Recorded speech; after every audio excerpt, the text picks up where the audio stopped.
한국은행이 오늘 오전 금융통화위원회에서 사상 처음으로 기준금리를 한 번에 0.5%포인트 올리는 빅스텝을 단행했습니다. 역대급 고물가와 미국의 가파른 금리 인상에 대응하기 위해서인데요. 자세한 이야기 나눠보겠습니다. 선대인 경제연구소장 전화 연결됐죠. 소장님 안녕하세요. 네, 안녕하세요. 네, 한국은행이 이번에 사상 첫 빅스텝을 밟을지 아니면 베이비 스텝으로 속도 조절을 할지 관심이 참 많았는데 결국 빅스텝을 단행했습니다. 한은의 이번 결정 어떻게 보시나요? 좀 어려운 결정이었을 겁니다. 지금 이제 물가는 굉장히 가파르게 상승하고 있잖아요. 네. 근데 또 한국이 지금 가계부채를 엄청 쌓아놨단 말이에요. 그러니까 네네. 이제 그런 부분에서 좀 고민이 될 텐데, 그래도 이번 정도의 0.5%포인트 정도는 올려야 되지 않겠느냐? 뭐 이런 결정을 내린 것 같고요. 사실은 이 외환 상황을 보면은 0.5%포인트 가지고도 좀 모자랄 수도 있다. 뭐 이런 생각이 또 들 수도 있습니다. 사실은 미국이 이제 지난달에 0.75를 올렸고 이번에도 0.75를 올릴 가능성이 높은데 네. 한은도 사실은 0.75를 한번 올려야 되지 않느냐 뭐 이런 시각도 사실 있을 수 있어요. 근데 뭐 그래서 0.25와 0.75까지 올리는 것은 국내가 이제 지금 저금리에 워낙 젖어 있었기 때문에 네. 예, 좀 충격이 가파르게 올 수 있다는 생각으로 아마 0.5 정도로 결정을 한 것 같습니다. 그러니까 금융시장에 미치는 영향이 너무 클 수도 있으니 0.25%포인트로 일단은 올렸다 이렇게 보셨는데 네네, 뭐 그 정도인 것 같고요. 그러면은 지금 이번에 네. 빅스텝 0.25%포인트 올리면서 0.5%포인트 올리면서 네네. 증시나 환율 또 채권 네. 등에도 상당히 영향을 크게 미칠 것 같거든요. 어떤 그렇죠. 파장이 좀 있을까요? 일단 제가 보기에는 증시에는 상대적으로 조금 중립적이지 않을까 싶어요. 왜냐하면 네. 국내 증시는 사실 그동안 조정을 상당히 많이 받았거든요. 그런데 한편으로는 국내 증시가 취약했던 것 중에 하나가 네. 외국인들이 그러니까 한국에서 계속 이제 조금 빠져나가고 있었단 말이에요. 네. 외화 자금들이. 그런 것들이 이제 한국은행이 기준금리를 0.5%포인트 올리면서, 외화 자금이 좀 더 빨리 유출될 수 있는 것을 그래도 조금 차단하는 효과가 있다. 그런 측면에서는 정시에 좀 도움되는 효과가 분명히 있을 수 있고요. 네. 반면에 이제 채권 같은 경우도 한편으로는 이 채권 금리가 너무 낮은 상태로 상대적으로 이렇게 미국에 비해서 낮은 상태로 있으면 네. 외국인 자금이 빠져나갈 수 있는데 그걸 좀 붙들어 두는 효과도 분명히 있을 수 있다 이렇게 좀 생각이 되고요. 이 외환 측면에서 보자면 뭐 상당히 좀 도움이 될 수는 있는데 아까도 말씀드렸다시피 지금 뭐 다들 아시겠지만 1,300원대에서 지금 움직이고 있잖아요. 네네. 사실은 외환위기나 그 2008년 금융위기 때를 제외하고는 가장 높은 수준이어서 사실은 우리가 좀 경각심을 가져야 되는 상황인데 그런 측면에서 보면 뭐 그런 면에서도 이제 0.5%포인트 정도는 올리는 결정을 하긴 했으나 네. 외환 측면에서 보면 좀 더 안정적으로 가져가려고 했으면 0.75%포인트가 좀 더 유리했을 수 있다. 이런 생각이 사실 좀 듭니다. 네. 그러니까 증시와 채권은 이번 한은의 기준금리 인상으로 외국인 자본 유출을 막을 수 있는 효과가 있다. 이렇게 네네. 이해를 하면 되겠네요. 네, 뭐, 증시 같은 경우는 어쨌거나 금리가 오르면 역시 뭐, 증시에도 좋지는 않죠. 특히 이제 주식시장에는 좋지는 않은데, 네. 아까 말씀드린 대로 이제 외국인 순매도 흐름을 어느 정도 이제 좀 줄일 수 있는 요인이 어느 정도 생기기 때문에, 그게 서로 상쇄하면서 약간 중립적인 뭐, 효과를 미치지 않을까? 이런 생각이 좀 들긴 합니다. 알겠습니다. 부동산 시장에는 어떤 영향을 미칠까요? 사실은 이제 부동산 시장이 제가 볼 때 제일 좀 뭐 부담이 커지는 거겠죠. 그리고 뭐 증시라든지 네. 또 뭐 오늘 구체적으로 언급은 할 대상이 아니지만 이제 뭐 암호화폐라고 불리는 뭐 코인 시장이라든지 뭐 이런 쪽은 굉장히 이제 조정을 많이 받았잖아요. 그런데 비해서 이제 이 부동산 시장은 그동안 거의 조정을 받지 못했기 때문에 아직 네. 본격적으로. 근데 부동산 시장은 한번 방향이 정해지면 그 주식시장처럼 이렇게 빨리 선반영이 되거나 또 그 좀 선제적으로 이렇게 움직이는 뒤늦기보다는 뒤늦게 움직이지만 한번 방향이 정해지면 굉장히 무겁게 오랫동안 지속되는 흐름을 나타내거든요. 아, 네. 네, 그래서 이게 이제 지금도 뭐 하는 금리가 올라서 뭐 주택담보대출 금리가 오른다 뭐 이런 이제 이야기들이 나오면서 네네. 이제 집값이 지금 하락하는 양상들을 많이 보이고 있잖아요. 네. 근데 이게 이제 더더욱 가속화될 가능성이 있고 아마도 오늘 이창용 총재가 이제 그런 말씀을 하셨어요. 이게 금리를 올리고 난 다음에 그 하신 말씀 중에 이게 기존의 저금리 상태가 뭐 다시 돌아온다 이렇게 생각하기보다는 꽤 높은 수준의 금리가 상당히 지속될 수 있다라고 좀 생각하는 걸 리스크 관리 차원에서 생각하는 게 좋을 것 같다 이렇게 이제 말씀한 건 한편으로는 뭐 말씀 그대로 이제 상대적으로 높은 금리 수준이 계속 유지될 수 있기 때문에 네.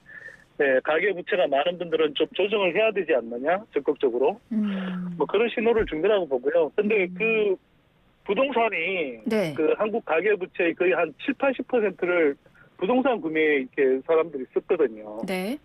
그렇기 때문에 부동산에 미치는 영향이 사실은 시간이 가면 갈수록 가장 커질 수가 있는 거죠. 네. 그동안 좀 이 대출을 영혼까지 끌어모았다는 뜻의 그 영끌족, 네. 또 빚내서 네. 투자한다는 빚투족, 또 자영업자분들 중심으로 이제 규증 금리가 오르면서 대출 금리도 더 오르기 때문에 참 이자 네. 부담이 더 커지진 않을까 하는 걱정이 되는 상황으로 이해를 하면 되겠군요. 그렇죠. 근데 지금도 뭐 시중 주택담보대출 금리가 뭐 6%를 넘어서 이제 7%대 최고 금리가 이제 이 상당 금리가 7%대까지 나왔잖아요. 네. 근데 이게 뭐 이번이 또 끝이 아니고 그 아마도 이제 지금 연말까지 그 하는 금융통화위원회 회의가 3차례 더 남아 있거든요. 네, 다음 달에도 예정이 돼 있죠. 네, 8월에도. 그렇죠. 8월, 10월, 11월 이렇게 3차례 남아 있는데 네. 그때도 제가 볼 때는 3차례 다 0.25%포인트씩 한 번 정도씩 그러니까 0.25%씩은 계속 올려야 될 가능성이 높을 거예요. 네, 그러면 우리 금리도 기준금리가 2.75에서 3% 전후 수준까지 이렇게 가기 때문에 네. 네, 지금 시중의 이 주택담보대출 금리나 신용대출 금리가 추가로 좀 더 올라가야 된다고 봐야겠죠. 그러면 코로나 시기에 뭐 이 한참 낮을 때는 2%대 주택담보대출 금리 이렇게 받았던 분들, 네. 그런 분들 입장에서 보면 뭐 부담이 2배에서 뭐 크게는 한 2배 반 이상, 3배 이렇게까지 나중에 될 수도 있기 때문에. 네. 네, 좀 무리하게 대출을 받으셨던 분들은 어떤 식으로든 지금 빚을 줄이는 그런 노력을 지금 하셔야 되고요. 그래서 그런 부분에서 상당히 좀 경각심을 가져야 된다고 이창용 총재도 아마 좀 시그널을 보낸 거 아닌가 싶습니다. 그러면은 지금 소장님께서도 금통위에 남은 8월, 10월, 11월에도 네. 0.25%포인트 금리 인상을 단행할 것으로 전망을 하시는 거죠? 이건 전망이라기보다 사실 저는 오히려 그냥 올려야 된다라는 입장이 강한데요. 왜냐하면 네. 지금도 지난달 그 소비자 물가 지수가 6%가 나왔거든요. 네네. 근데 이게 사실은 한국의 소비자 물가 지수가 다른 나라하고 다르게 주거비가 제대로 좀 반영이 안 되고 있어요. 주거비요? 네. 그러니까 미국 같으면 소비자 물가 지수의 한 30% 이상을 차지하는 게 주거비거든요. 네. 그 미국 같은 경우 특히 이제 그 집주인이 자가 임대료라고 해서 자기가 임대를 살 경우를 가정해서 이 임대료로 환산한 걸 이제 주거비로 반영을 또 하거든요. 근데 한국은 그런 걸 하질 않아요. 네네. 만약 그런 것까지 반영을 한다 그러면 사실 이미 한국의 소비자 물가 지수가 한 8% 가까이 됐습니다. 더구나 한국은 지금 그 원달러 환율이 올라가면서 이게 환율이 지금 계속 치솟고 있잖아요. 네. 그럼 한국은 이제 대외 개방도가 굉장히 높은 나라이기 때문에 이게 환율이 올라가면 그만큼 뭐 수입 원자재라든지 가격이 올라가고 그럼 수입 물가가 올라가면서 이게 생산자 물가, 소비자 물가 차례로 이렇게 이 증가가 되면서 네네. 물가가 많이 올라가는 구조이거든요. 네. 그렇기 때문에 아직 뭐 예를 들어서 미국은 뭐 한두 달 안에 소비자 물가 그러니까 물가 피크가 나오지 않겠느냐 이렇게 좀 전망할 수 있어도 한국은 오히려 미국보다 물가 지수가 조금 더 길게 오래 올라갈 수도 있다. 이런 우려가 사실 생겨요. 네, 그런 관점에서 보자면 네. 사실은 이게 뭐 전망이라기보다는 저는 연말까지 최소한 0.25%포인트씩 세 차례 다 올려야 된다고 생각하고 사실 그보다 조금 더 금리를 가감하게 올려놓는 게 좀 필요하다는 생각이 듭니다. 한편으로는. 근데 소비자 물가를 일단 잡아야 되거든요. 물가를 잡기 위해서. 그럼 이번에 네. 한은이 빅스텝을 단행한 것도 일단은 물가가 너무 치솟다 보니까 급한 불부터 끄자 식으로 물가를 잡기 위한 결정으로 봐야 되겠죠? 네, 당연히 이제 뭐 그런 흐름인데요. 그 0.5%포인트 정도는 제가 볼 때, 여러 딜레마 중에 아까 네. 말씀드렸듯이 급격하게 올리면 뭐 가계부채 부담이 너무 빠르게 커지는 거고 또 그렇다고, 너무 덜 올리자니, 네. 0.25%만 올리자니 이게 치솟는 소비자 물가를 도저히 잡을 수가 없어서 혹시 또 잘못하다가는 우리가 이제 기대 인플레이션이라고 하죠. 네. 네, 이게 지금 당장 물가가 오르는 것도 중요하지만 사람들이 향후에 물가가 계속 더 오를 거다, 빠르게 오를 거다 이렇게 생각해버리면 물건을 사재기를 하게 되고 그러면 그 기대 인플레 때문에 물가가 더 치솟는 그런 현상이 발생하잖아요. 악순환이 계속 이어지는 네, 거네요. 그렇죠. 네.